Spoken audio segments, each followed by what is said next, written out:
Muy bien. Entonces, estamos con el libro de Génesis. A ver ahí. Ahí está. Libro de Génesis. Eh, bueno, acá está el tema de la creación. Dios empieza a crear todas las cosas. Y algo que debemos aprender es que la Biblia no lo dice todo. Hay cosas que sí, hay cosas que no, hay cosas que están así un poco ocultas y tal vez en el Nuevo Testamento se dan a conocer. Por ejemplo, en el Apocalipsis hay referencias al árbol de la vida, por poner un ejemplo, y así otras situaciones. Pero hay otras de las cuales no tenemos una certeza sobre lo cual enseñar. Hay diferentes teorías, pero en estos encuentros que tenemos no viene al caso investigar sobre esas teorías. Pero sí hay otras tantas que son muy claras y ciertas, y sobre esas estamos haciendo hincapié en Leamos la Biblia juntos. Muy bien, libro de Génesis, y ahí empezamos con esta partecita. Eh, Dios eligió un pueblo, que es el pueblo hebreo. Por las dudas ahí yo lo voy aclarando. El pueblo hebreo se cree o se entiende que viene de uno de los descendientes llamado Eber, por eso viene hebreo. Luego de ellos viene Abraham. Bueno, entonces cuando decimos el pueblo hebreo, en realidad está un poco antes de lo que serían los israelitas.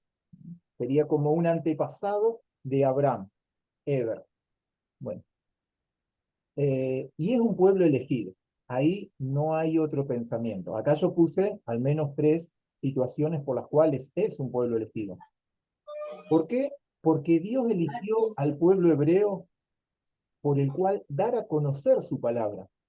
Eligió el idioma hebreo por el cual darse a conocer. Por eso tiene ciertas particularidades, por eso es tan importante investigar el significado o el origen de ciertas palabras.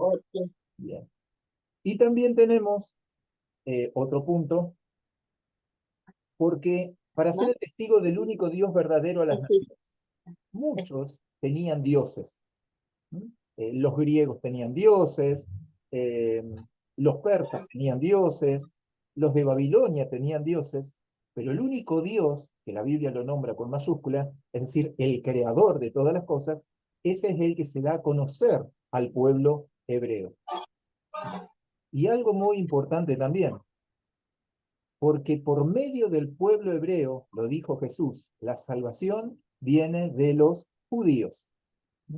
Bueno, leí hace poco en la carta a los romanos que, eh, que Dios eligió justamente al pueblo de Israel, por el cual a él le dio las tablas de la ley, a él le dio los mandamientos, por medio de él vino la salvación, aunque la salvación es para todos, pero todo lo eligió por medio de una línea que es la de el pueblo hebreo. Y hay una referencia que nos ayuda, porque como estamos empezando a leer el Antiguo Testamento, por ahí algunas aclaraciones, tal vez a alguno de ustedes les resulten algo redundantes, ¿sí? Pero no viene mal repasarlo. Bueno. Pentateuco. ¿Alguien sabe, sí? Alguien que me ayude ahí, qué significa Pentateuco? ¿O a qué se refiere Pentateuco? Que hable nomás. Puede ser que quiere decir rollos, No, ¿no? penta. Puede ser que quiera decir penta 5. Así es, Claudia. Pentateuco, o sea que son los primeros 5 libros. Pentateuco es una palabra griega, es decir, que se empieza a llamar de esa manera con una traducción que se hizo de la Biblia por allá por el año 300 antes de Cristo. Bueno, se cree, se entiende que para la época de Jesús había una Biblia, digamos, todo lo que es el Antiguo Testamento, escrita en griego, que, capaz que la escucharon, se llama la Septuaginta.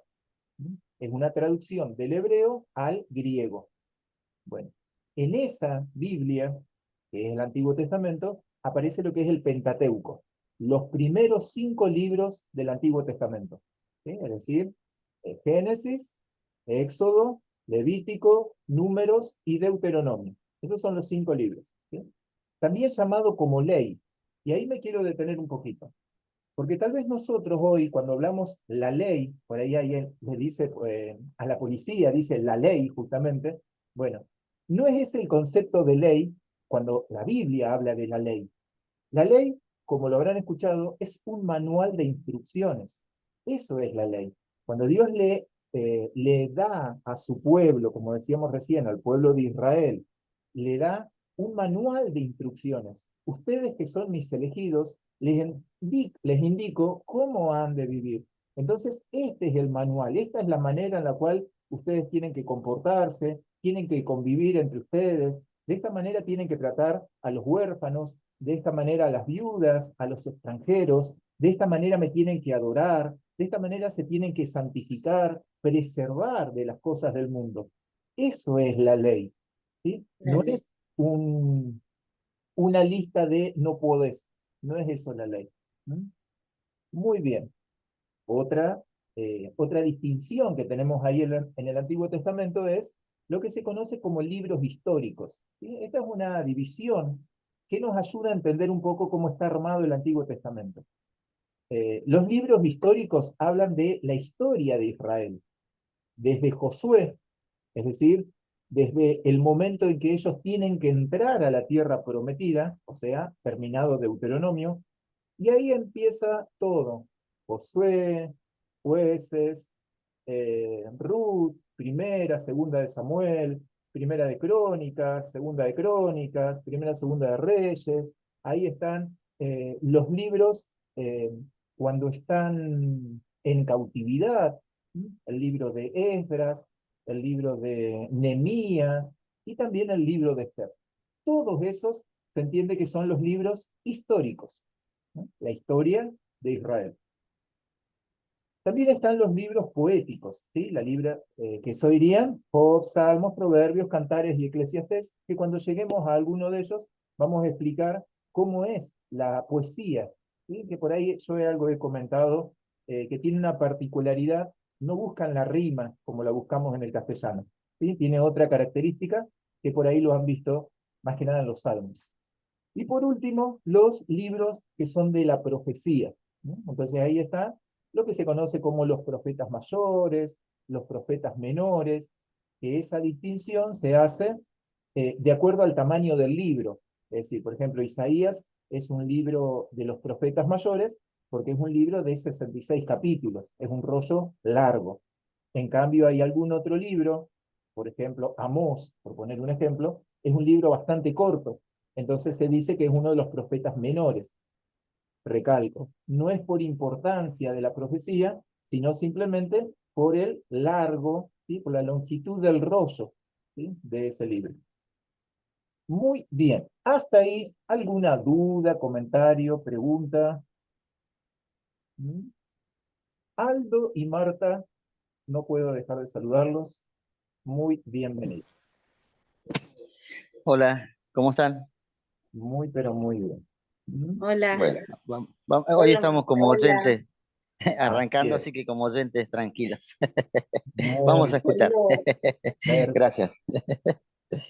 Muy bien. De esto, de cómo está armado el Antiguo Testamento, algo para comentar, preguntar.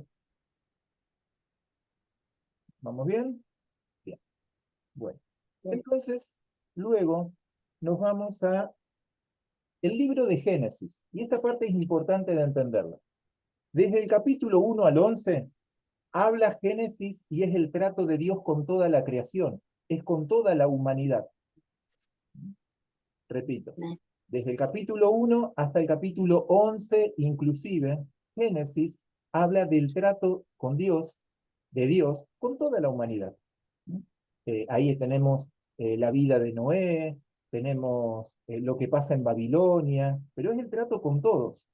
Pero a partir del capítulo 12, o mejor dicho, o bien dicho, a partir de los últimos versículos del capítulo 11, entonces dice, empieza a nombrar así una línea, que es la de el pueblo de Abraham, descendientes de Abraham.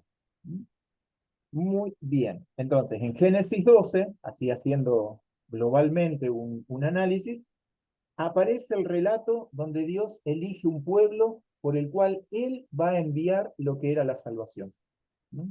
Ahí les comparto algo. eh, lo escuché, sí, o sea, no es propio, pero tal vez ustedes se habrán preguntado y decir, si Dios ya sabía que el ser humano, el hombre, iba a fallar, ¿para qué lo creó? ¿Alguno se lo preguntó alguna vez eso? Eh, para la alabanza de su pueblo, dice las palabras. Amén. Pero si sabía que el ser humano, el hombre, le íbamos a fallar a Dios, y son muchos los que no le alabaron, entonces ¿para qué lo creó? Podría haberse ahorrado eso. ¿No se podría haber ahorrado la venida de Jesús o la muerte de Jesús si no hubiese creado al hombre? No sé si alguna vez se lo plantearon, pero muchas veces me lo preguntaron eso a mí. Bueno, lo que escuché una vez que les comparto y me gustó es, aquellos que somos padres, creo que eh, sacando a Agustín, ¿sí? Creo que los demás somos padres, uno podría decir, me han hecho doler la cabeza mis hijos. ¿Sí? Eh, hijos chicos, problemas chicos, hijos grandes, problemas grandes, parece que va es así proporcional. Bueno, pero sin embargo, yo no cambiaría ninguno de los días por los cuales ellos existen hoy. Y de alguna manera, siendo que Dios, ¿sí? O sea, nosotros le hemos fallado, evidentemente Dios, sabiendo lo que iba a pasar, Él no cambió ninguno de los días. Sin embargo, nos creó. Y sin embargo, envió a su Hijo en salvación por nosotros, cuando Él ya sabía de antemano que nosotros no íbamos a cumplir. Muy bien. Punto. Damos vuelta a la página y empecemos con Génesis en sí. Bueno. Sí, si alguien ahí está tomando nota, puede colocar como título Génesis capítulo 1 y 2, porque en eso nos vamos a detener. Bueno, a ver si ahí puedo compartir pantalla.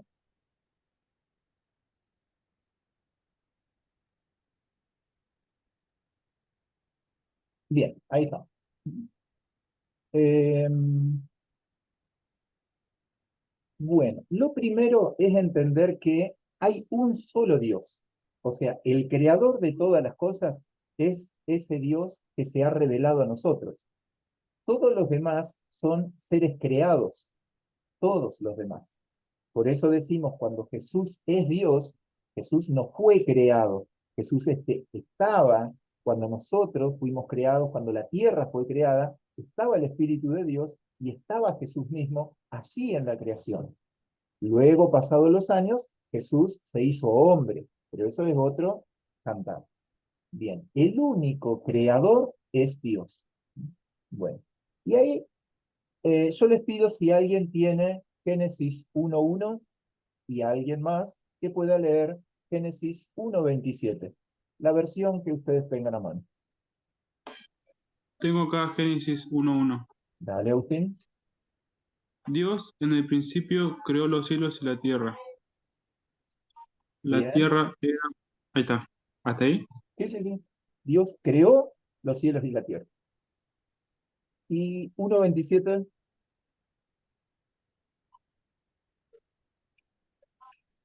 Eh, yo, creó Dios al hombre a su imagen, ya a imagen de Dios. Lo creó varón y hembra.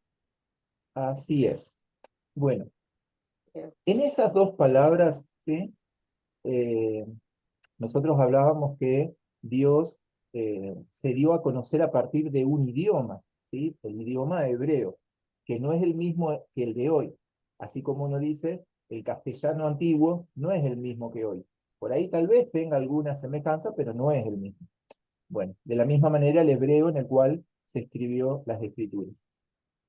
Creó, ¿sí? Creó utiliza la palabra vara, así como está escrita ahí, como la ven, así, o sea, tiene otros símbolos, obviamente, en el hebreo, pero ¿qué significa vara? Vara significa crear desde algo que previamente no existía. Hoy eso no lo podemos hacer nosotros. O sea, nosotros podemos hacer una torta, por ponerme un ejemplo, pero lo hacemos con ingredientes que ya existen, la materia prima, ¿sí? Ahora, Dios creó desde algo que no había antecedentes, de esa manera hizo Génesis 1:1. Es decir, hizo la tierra, la creó de la nada. Y lo mismo hizo con el hombre. Al ser humano no había nada antecedente, no había algo parecido, ¿sí?, a lo que es el hombre, el ser humano. Y ahora nos vamos a detener en lo que es imagen y semejanza.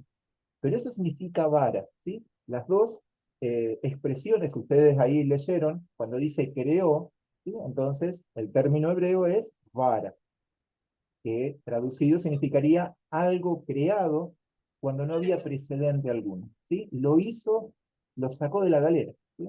Desde ahí, no había nada parecido. Otra cosa importante acá, para entender, y es bastante interesante, es que no busquemos en el libro de Génesis como si fuera un libro de ciencia. No vamos a encontrar en la Biblia, por ejemplo, exactamente si un día se refiere a 24 horas, si se refiere a otra cantidad de tiempo, si un día se está refiriendo justamente a 1000 años, o si un día se representa una cantidad X de años. En realidad, no lo dice la Biblia. Y eso es importante, empezar a aceptar que hay cosas que la Biblia no lo dice. Hay muchas teorías, hay diferentes enseñanzas y diferentes pensadores, pero no hay así un material concreto bíblico como para poder definir si cuando dice un día se refiere a 24 horas, si se refiere a 1000 años o a una época indefinida de tiempo. Bueno, no es un libro de ciencia, no es un libro de biología tampoco. Bueno, es un libro religioso. ¿Qué es lo importante que sacamos de los primeros capítulos? Que Dios creó todas las cosas. Eso es como el título que podemos decir. Lo importante es que Dios lo hizo. Ahora, ¿cómo lo hizo? Y bueno, lo anotaremos ahí en el librito de apuntes para que el día que estemos en su presencia se lo podamos preguntar cara a cara. Bueno, y algo importante con esto de la imagen de Dios, ¿sí? Ahí en el dibujito está, ¿qué significa la imagen y semejanza? Primeramente aclaremos que Dios no tiene forma, o sea, Dios no es un humano.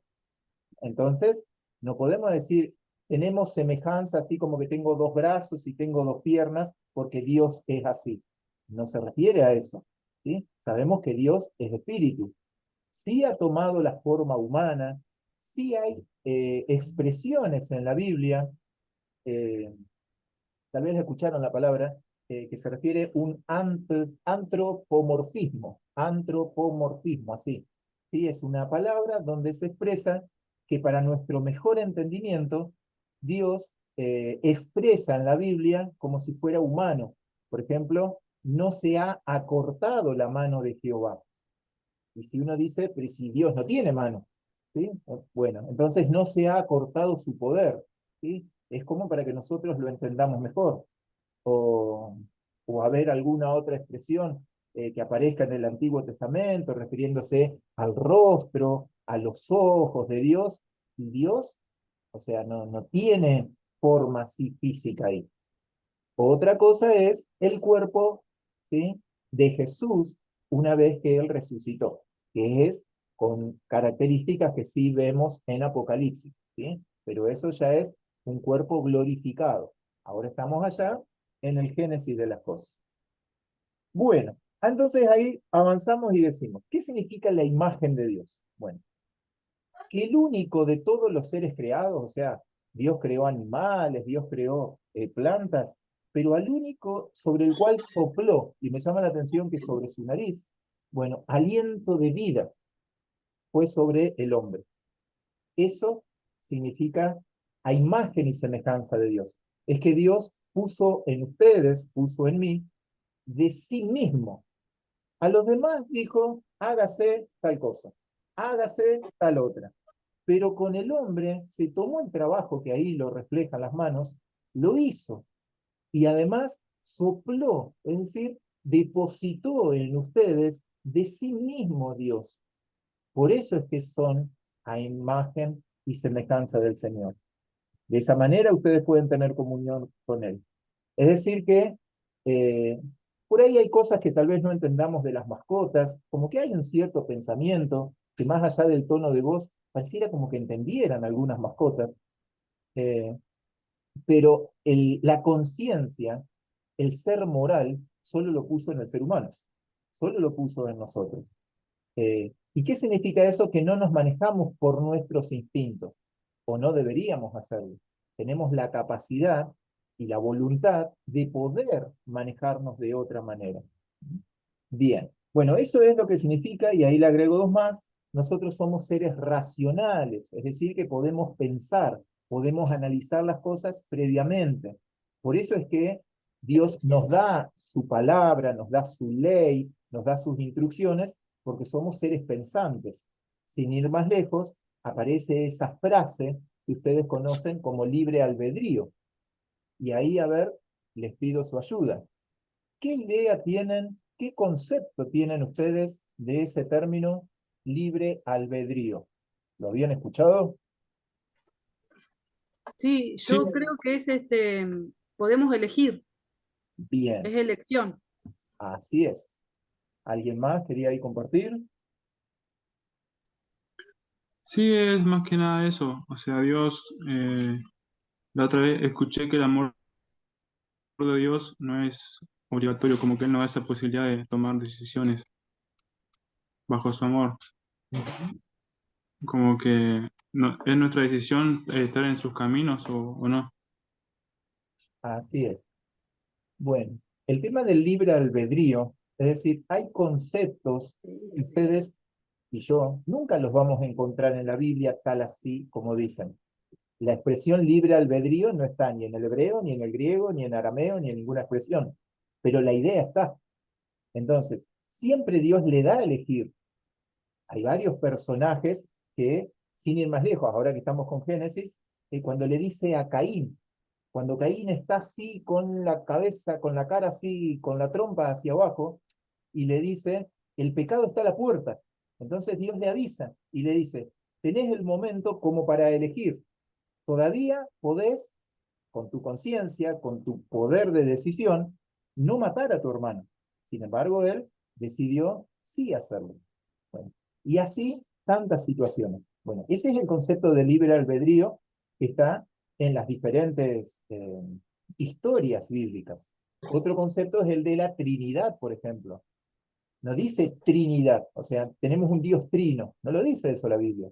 Se entiende a partir de que, bueno, habla del Espíritu de Dios, dice luego en el Nuevo Testamento, contadas veces, pues no es tantas, contadas veces que Jesús es Dios. El verbo era Dios, cuando dice en Juan 1:1. ¿No? Muy bien. Y algo también importante es que el ser humano, o sea, nosotros, ustedes, Dios lo ha colocado y le ha dado la posibilidad de sojuzgar, así lo dice en Génesis, es decir, colocar debajo de sus pies, de tal manera que ustedes tienen la capacidad de dominar. Bien. Ese dominio, ¿sí? En cierta manera nosotros se lo habíamos cedido al diablo. ¿Sí? En la caída, ¿sí? Se lo cedimos al diablo, y entonces Jesús cuando muere en la cruz, así, no cuando viene, sino cuando muere en la cruz y resucita, entonces recupera ese dominio, el cual Dios nos había dado a nosotros, nosotros se lo habíamos cedido al Satanás. Entonces viene Jesús y lo recupera. Por eso después de recuperarlo es que Él envía a la gran comisión, allá que leemos en Mateo 28 o en Marcos, ¿sí? En Marcos 16. Toda autoridad me es dada en los cielos y en la tierra, porque la recuperó. Bien. Y nos la vuelve a ceder a la iglesia. Esa autoridad es la que tenemos hoy como iglesia. Muy bien. A ver, ahí tengo que dejar tiempo para las preguntas. ¿Mm? Eh, Vamos a compartir pantalla. Muy bien. Ahí estamos. Consecuencias, le puse ese título. ¿Qué consecuencias hubo de la caída? O sea, la caída se llama cuando el ser humano pecó. No estamos acá entrando en detalles si fue la culpa de Adán, si fue la culpa de Eva. O sea, el hombre cayó. Se entiende que la culpa fue del hombre, ¿sí? Porque habla el primer Adán, como lo dicen Romanos, ¿sí? Eh, Dios le dijo a Adán, o sea, a él le dio las instrucciones de los árboles que estaban en el medio del jardín del Edén, se las dio a Adán, ¿sí? Bueno, ¿qué fue lo que pasó en la caída? ¿No? Es decir, cuando el ser humano pecó. Lo que pasó fue que tanto a Adán y a Eva los ojos le fueron abiertos. O sea que aquello que la serpiente, ¿sí? La cual es Satanás, les estaba diciendo a Eva, en realidad no era mentira esa parte. ¿Sí? Ellos conocerían el bien y el mal. Ellos sabrían eso. Y ahí tengan cuidado. Creo que esto lo hemos dicho, y ustedes lo deben saber. Cada vez que el enemigo nos habla, siempre son verdades a medias, verdades mezcladas con mentiras. Capaz que hay mucho de verdad y pocas mentiras. O tal vez sea al revés. Pero si no es todo verdad, entonces no es de Dios. Bueno, cuando el enemigo nos habla, no nos va a hablar todo mentira, porque seguramente mientras más conocedores de la palabra seamos, entonces como que podremos colar eso y saber qué es lo que tenemos que diferenciar. Pero cada vez que el enemigo les hable, les va a mezclar cosas sí, cosas no. Entonces, uno lo que debe hacer es anular todo, ¿sí? No es necesario ponerme a hablar con Satanás considerando que él es más viejo que yo, ¿sí? Bueno, fueron abiertos los ojos y con eso pudieron saber cuál era el bien y cuál era el mal. Eso fue algo cierto. Y acá viene un concepto bien teológico que ustedes lo han escuchado, y es lo que se llama la muerte espiritual. Podemos preguntarnos, Adán y Eva, si no hubieran pecado, ¿habrían sido inmortales? ¿Habrían vivido indefinidamente? ¿Qué opinan ustedes?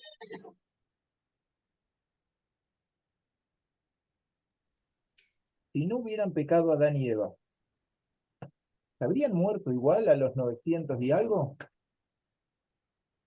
Yo creo que no, primo. ¿No? Bien. Digo Porque yo. el espíritu. Claro, en realidad ahí, volviendo a lo que decíamos al inicio, la Biblia no lo dice. No dice cómo era, o sea, si hubiese superpoblación humana, si iban creciendo e iban generando más hijos, o si iba a haber un cupo limitado de habitantes en la Tierra, o si en algún momento ciertos habitantes se iban a ir con él, como Enoch, por ejemplo. No lo dice, ¿sí? No lo dice. Bueno, ahí uno puede hacer las conjeturas.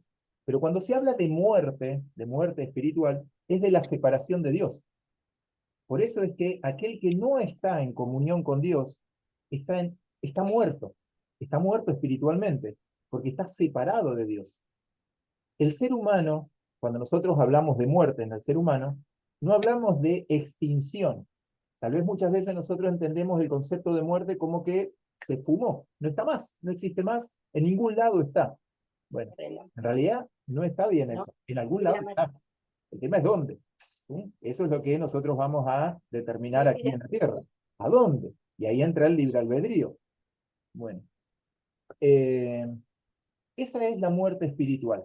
Por eso nosotros estábamos muertos espiritualmente, y cuando Jesucristo entonces viene, muere, Él toma y vence al pecado por medio de la muerte.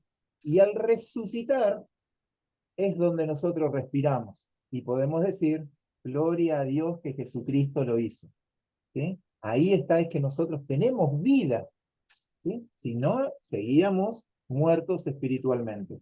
Que repito, es estar separados de Dios. A eso se le llama muerte espiritual. Bueno, y por último, en esta frasecita decimos que ¿qué fue lo que pasó también en la caída? Que el ser humano tomó la tendencia de pecar. Es como los arbolitos, ¿sí? Seguramente ustedes habrán plantado algún árbol y a medida que va creciendo así finito, uno necesariamente le tiene que poner, creo que se le llama un testigo, ¿sí? Le tengo que poner algo fijo, porque si no va a crecer torcido aquí en la Patagonia. Va a crecer de acuerdo cómo lo inclina el viento. Bueno, nosotros, los seres humanos, tenemos la tendencia a hacer lo malo. Tengo tendencia a pecar. ¿Sí? Entonces, como decía Pablo, es como que con mi pensamiento quiero hacer el bien, pero resulta que mis acciones me muestran que yo hago el mal. Bueno, esa tendencia del pecado está entonces a partir de la caída del ser humano. Cuando estaba Adán y Eva antes de conversar con la serpiente, ellos no tenían esa tendencia. Esa tendencia empezó ahí. ¿Mm? Bien. Eso se llama el pecado original. Que por ahí son frases que tal vez las han escuchado. Ese es el pecado original. ¿Mm? O la naturaleza caída del hombre. Muy bien. Y no quiero dejar pasar ahí alguien que pueda leer Génesis 3:15. ¿Mm? Génesis 3:15. Ahí leo. ¿Sí? Pondré enemistad entre tú y la mujer, y entre tu simiente y la de ella. Su simiente te aplastará la cabeza, pero tú le morderás el talón. Bien. Génesis 3:15 se conoce la primera promesa de redención. Entonces, a partir de ahí, Dios dice que Él va a traer salvación a la macana que se había mandado a Adán y Eva. ¿Mm? No entra en detalles, ¿sí? Algunos de ellos. Por ejemplo, que iban a ser de una mujer. ¿Sí? O sea, la salvación vendría de una mujer. Es decir, un varón. Iba a crecer, es decir, un ser humano, digo. Un ser humano iba a nacer de una mujer. No sabían ellos ahí si era de Eva, si iba a ser de la hija de Eva, o de quién iba a ser. Pero sí la salvación, que hay una expresión bastante importante que es la revelación progresiva de Dios. A partir de la Biblia, Dios va revelando las cosas. Entonces, lo que encontramos en Génesis, tal vez después Dios lo va revelando cada vez más y cada vez más. Entonces, con Jesucristo empieza a tomar forma esa revelación. ¿Sí? Hay algo que hemos utilizado, hay una frase que nos gusta mucho con Aldo, que es esto de los misterios de Dios. ¿Por qué? Porque algo que estaba oculto hasta cierto momento de la historia, y entonces Dios lo da a conocer este misterio. Como por ejemplo, el tema del arrebatamiento o rapto. En Génesis no se hablaba, pero ni de ahí, aunque sí aparece la figura de Enoc, raptado, ¿m? Hacia el cielo.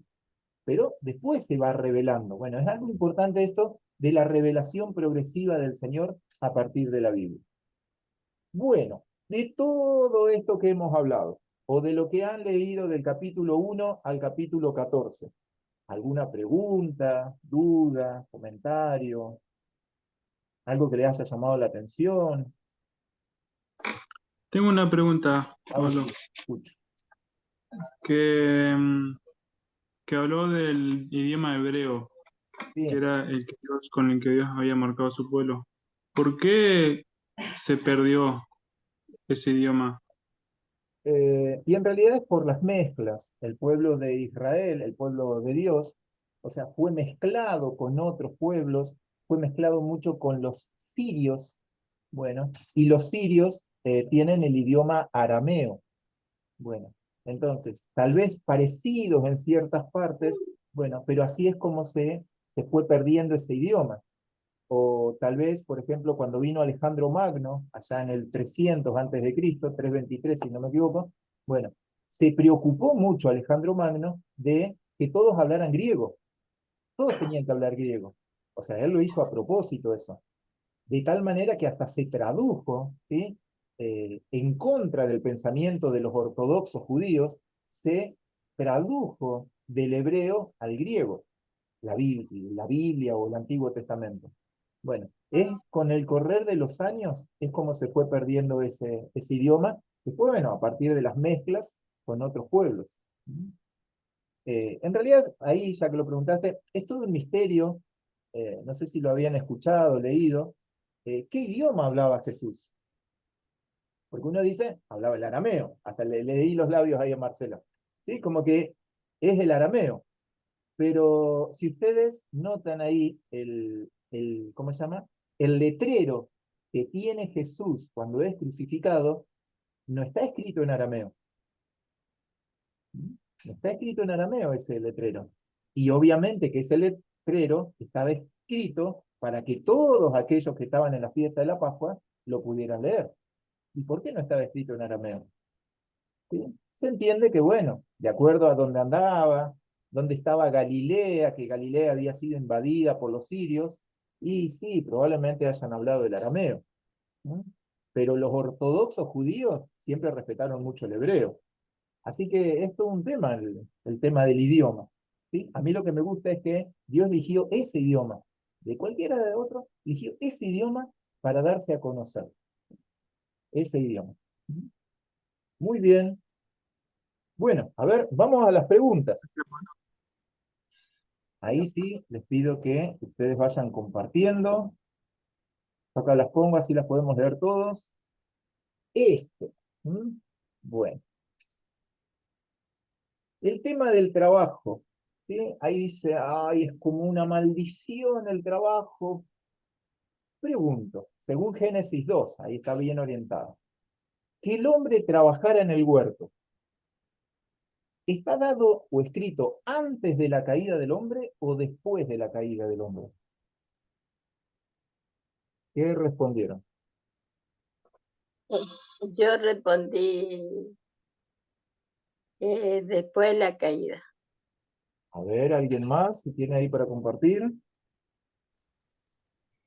Y yo me quedaba la duda porque en Génesis 23 dice que lo expulsa del Edén para que trabaje en la tierra, que sería después de la caída. Pero antes, cuando lo pone en el jardín del Edén, lo pone para que lo cultive y lo cuide. Entonces también es trabajo, Bien, digo. me quedo con esa última parte, Gloria. Génesis 2:15. ¿Quién lo tiene? Génesis 2:15.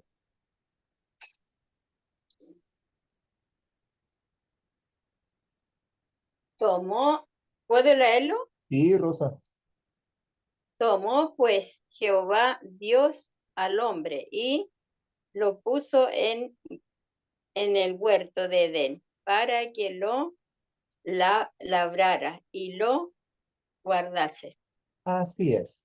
Entonces, nosotros leemos Génesis 2, es previo a la caída que está en Génesis 3. Bueno, porque el trabajo no es una maldición. El trabajo no es una maldición. Bien. En todo caso, después aparece Adán con el sudor de tu frente, pero no dice que el trabajo en sí. El trabajo es una bendición, o sea, es dado por Dios. Hace bien al hombre, al ser humano, le hace bien trabajar.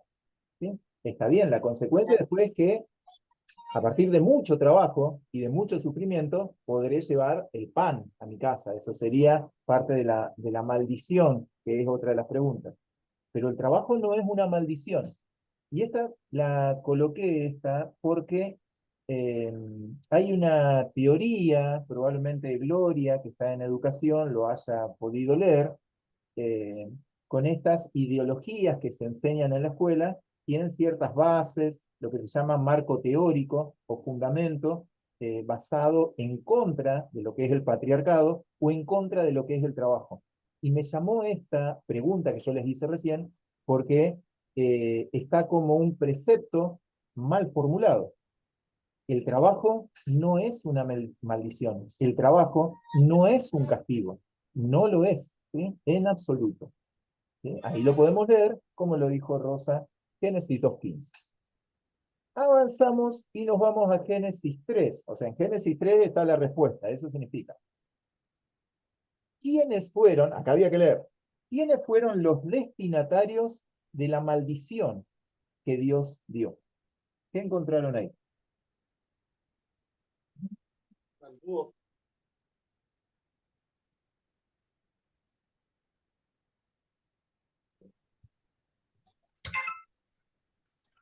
¿Quiénes fueron malditos?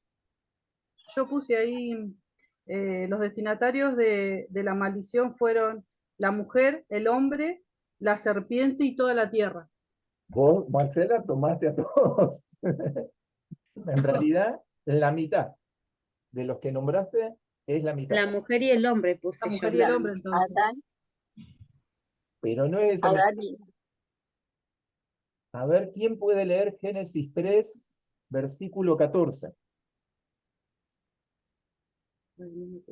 Génesis 3, versículo 14. Leo. Dios el ¿Ya? Señor. Sí. Perdón. No, no, Del Está bien, 17, Rafael. no, Leo. Que Claudia pueda leer el 14 y vos, Rafa, que puedas leer el 17. Listo. ¿Vale?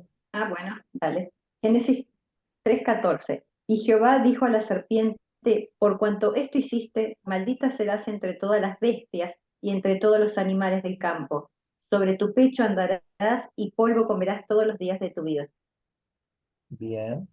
Entonces ahí nombra que quien está recibiendo la maldición, maldita serás, es la serpiente.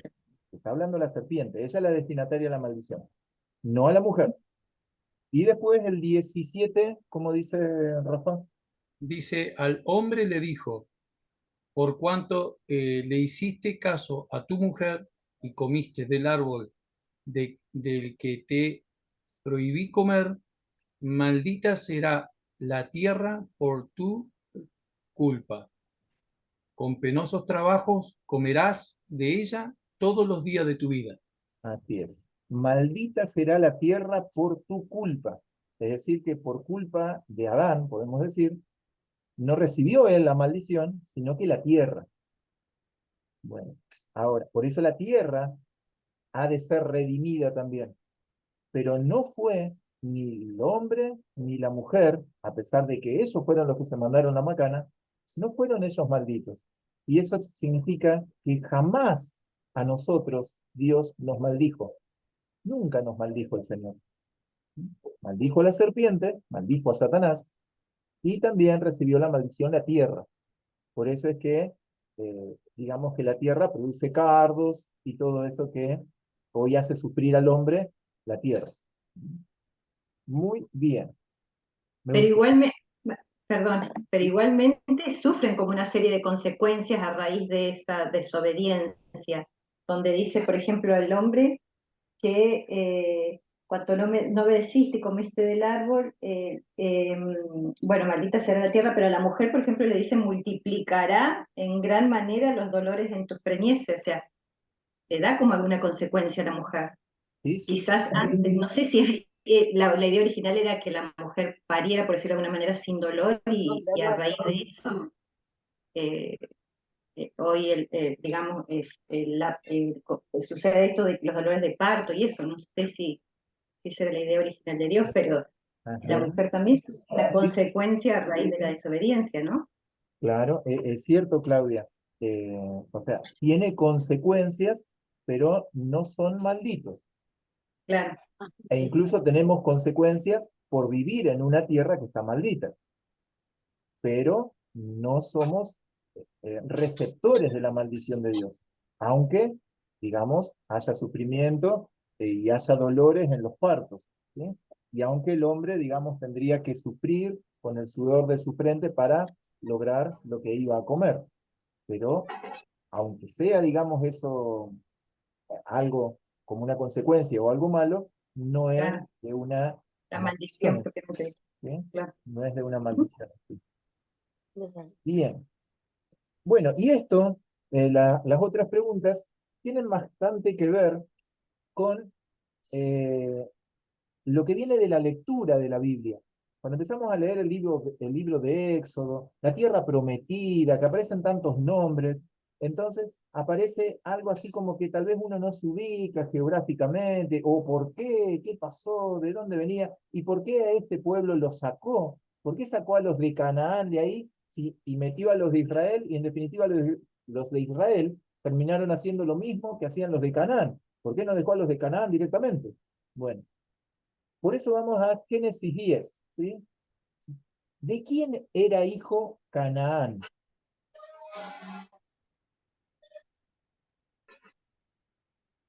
¿De? Era hijo de Cam.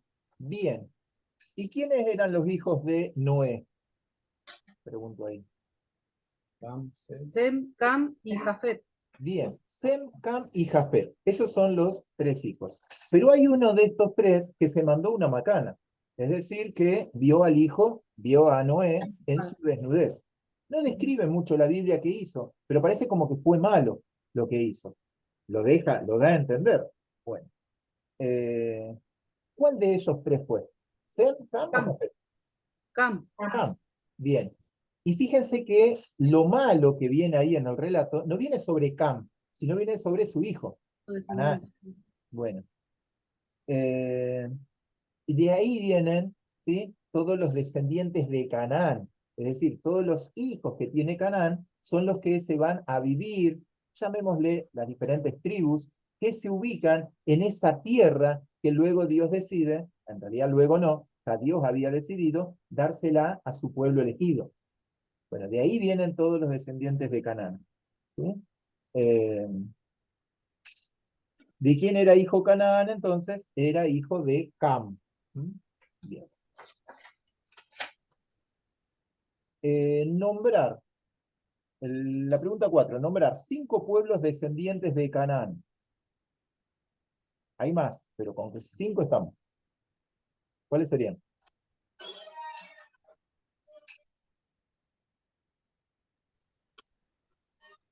Yo nombré jebuseos, amorreos, gergeseos, heveos, todos los eos.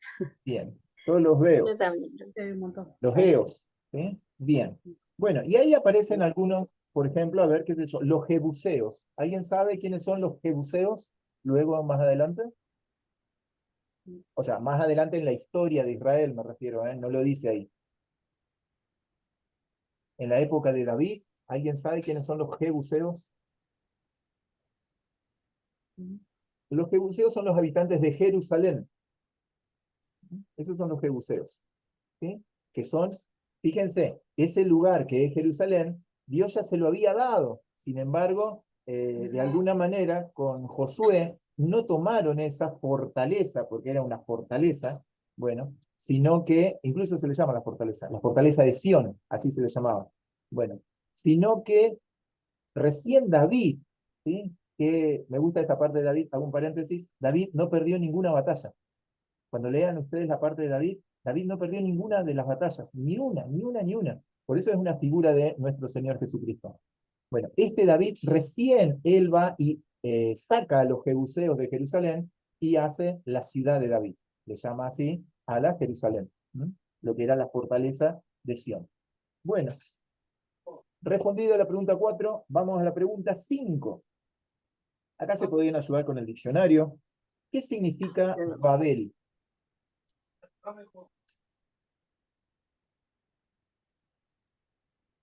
Yo puse confundir. Así es. Me decía, el ¿Alguien diccionario más? decía, porque allí confundió Jehová el lenguaje de toda la tierra. Así es, eso es Babel, ¿sí? Babel, del cual deriva Babilonia, bueno, pero viene confusión, ¿sí? Eso es, como dijimos al inicio, a las 8:30, hay muchos puntos que nosotros acá no estamos ahondando, ¿sí? Pero esto de la mezcla viene ya desde ese momento. Muy bien, mezclar, confundir, eso significa Babel, ¿sí? En la de estudio dice, se deriva del hebreo balal, que significa trastornado. Trastornado. Trastornado, sí, Bien, confundido. muy bien. Confundir. Sí, yo tengo alguna otra, por ejemplo, confusión, ¿sí? Mezclar, confundir, trastornado, ¿sí? Ese es el concepto de Babel. Y acá nos vamos a otra parte, pregunta número 6. Acá ya entramos en Abraham. Bien. Hay una parte, al final no lo puse la otra vez, que está en el libro de Isaías. Isaías 42:1, a ver si no me falla la memoria. ¿Alguien tiene Isaías 42:1? Cualquier versión. ¿Leo? Sí, sí.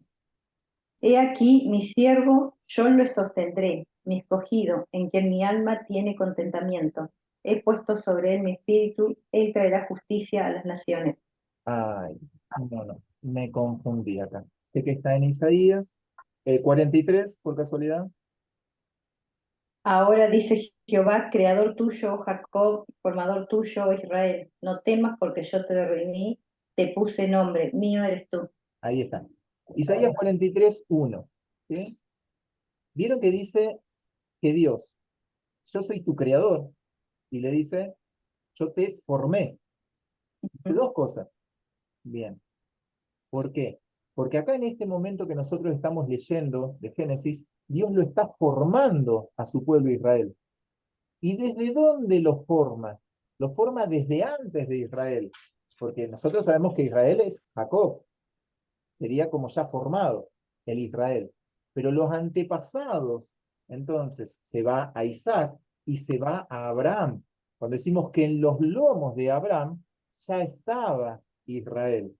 Bueno, eso es, Dios lo formó. O sea, desde antes, no desde el vientre siquiera, sino desde antes, previo a eso, Dios formó a su pueblo. Entonces ahí reitero la pregunta número 6. ¿De cuál de los 3 hijos de Noé desciende Abraham? De Sem. De Sem. De ahí vienen los semitas. ¿Han escuchado esa expresión? Los antisemitas. Bueno, Ah, sí. Sí. anticristo serían. ¿Sí? Bueno, ¿por qué? Porque de ahí viene el linaje escogido. Entonces se viene así como una línea a lo largo de la historia sobre el cual se viene cumpliendo esa promesa dada, leída en Génesis 3:15. Esa promesa de que iba a haber un Salvador, iba a haber alguien que redimiera, es decir, el hijo nacido de la simiente de una mujer, de la semilla de un ser humano, de ahí nació el Salvador Cristo Jesús. Bueno, y en este caso ya vemos ahí en la historia, ¿desde dónde? Desde Abraham. No desde Jafet, no desde Cam, sino que toma el uno y elige, eh, desde Sem. Y después uno va siguiendo la línea, por eso está la genealogía, hasta llegar a Abraham. Muy bien. Ah, sí, acá lo tenía, era Isaías 43:1. ¿Sí? Pero ahora sí dice el Señor, el que te creó, Jacob, el que te formó, Israel. Noten eso, me llamó mucho la atención. El que te creó, Jacob, es decir, antes de tener el encuentro cara a cara con Dios, ¿se acuerdan ese encuentro que tiene en Peniel? Bien, y luego le dice, el que te formó, Israel. Israel ya es luego de haber tenido el encuentro con el varón de Dios. Bien. Y luego, sí, no temas que yo te he redimido. Muy bien, y vamos así a la última pregunta. 4 minutitos. Acá había que investigar. ¿Sí? Acá había que tener tiempo. Génesis 14, 18 y 20 habla de un personaje un poco misterioso en este momento de la lectura, que está relacionado con Hebreos 7. Si alguien quiere profundizar ahí, hay que leer Hebreos capítulo 7. ¿Qué significa? La pregunta es esta. ¿Qué significa Melquisedec? Sacerdote.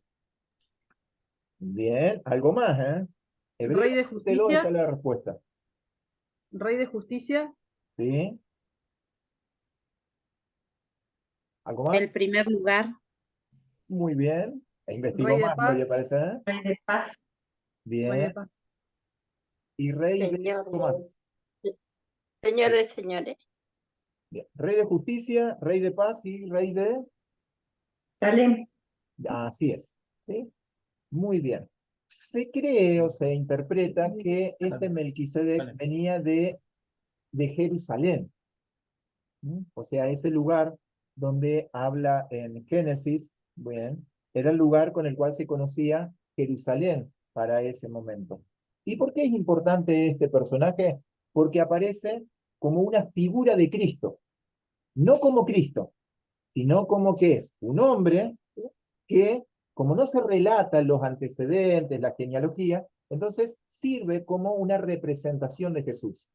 Pero no es Jesús, como sí aparece por ahí en la Biblia, en algún otro libro o en Génesis, como el ángel de Jehová. El ángel de Jehová sí es Jesús. Este no es Jesús, es una figura. ¿Sí? Bueno, y ahí voy cerrando la idea. ¿Por qué es tan importante? Ustedes habrán escuchado, lo hemos declarado, lo hemos orado, que nosotros somos reyes y sacerdotes. ¿Lo han escuchado eso? Bien. Y nosotros no somos sacerdotes según el orden o según, digamos, la dinastía o según la manera, la forma en la cual lo fue Aarón. No somos así nosotros de sacerdotes. El sacerdote según Aarón, ese sacerdote no podía tocar a los muertos, no se podía contaminar. Ese sacerdote tenía que guardar ciertos ritos. Entonces cuando dice la palabra de Dios que nosotros somos reyes y sacerdotes, si no es de acuerdo a los levitas, no es de acuerdo a la descendencia de Aarón, entonces, digamos, ¿según qué clase? ¿A quién seguimos? Según el orden de Melquisedec. Así lo dice en Hebreos. Según el orden de Melquisedec. Por eso es que Jesús es no según el orden de Aarón, por eso Jesús no vino de la tribu de Leví, sino que la tribu de la cual viene Jesús, ¿cuál es? La tribu de Judá, porque es un nuevo orden, es decir, barajó y dio de nuevo. Es un nuevo orden, una nueva manera de hacer las cosas. Bueno, ese es el orden sobre el cual Jesús es sumo sacerdote, según el orden de Melquisedec. Ya vamos a profundizar esto. Si alguien ahí quedó con la intriga, lo puede leer toda esta noche. Está en Hebreos capítulo 7, esto que estoy nombrando, lo de Melquisedec.